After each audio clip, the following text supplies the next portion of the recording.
Hi, I'm Ryan Cleckner. I'm a former special operations sniper and the best-selling author of the Long Range Shooting Handbook, and I want to talk to you about using binoculars. Binoculars are one of those tools that if I'm going to go out hunting or even to the range shooting, I've got to have with me. Having a quality spotting scope, of course, that is a necessity in certain situations, but binoculars can cover a lot of the things that a spotting scope can do, and they're just a lot more handy to have with you.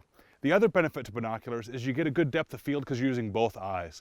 I mean, when I was a sniper instructor trying to find sniper students, yeah, the spotting scope seemed like the tool to go to because the higher magnification, but I tell you what, having a quality set of binoculars at max 10 power, I could use those to find the students hiding better than I could with the spotting scope. And then once I found them with the binoculars, I could use the spotting scope to zoom in for detail. I think you'll see the same thing if you're out hunting for game. If you're looking across a hillside, by picking up the binos and glassing to find the big areas first, and then when there's something that you want to get more detail on, then you can go ahead and break out the spotting scope. And I mentioned 10 power being the max because anything more than that, they get a little too shaky. And the key here is don't skimp on the quality of the binos. This is one of those areas where you're going to want to get the nicest set of glass that you can afford.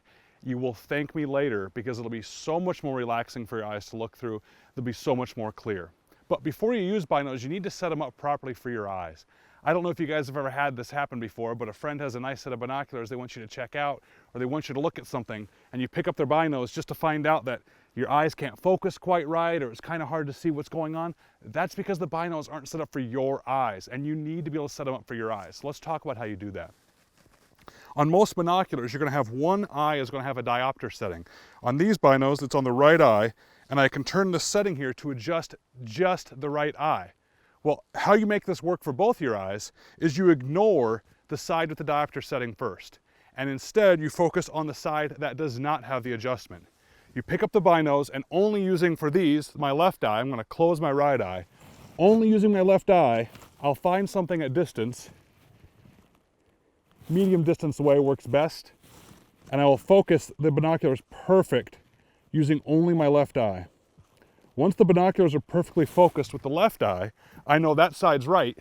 I switch to the other eye, and I only use the diopter setting to move that eye into focus on the exact same object. Now, once that is set, the binoculars will work for me. What's happening is when you adjust the center focus of the binoculars, you're moving lenses inside the unit. By moving the diopter setting, you offset those lenses.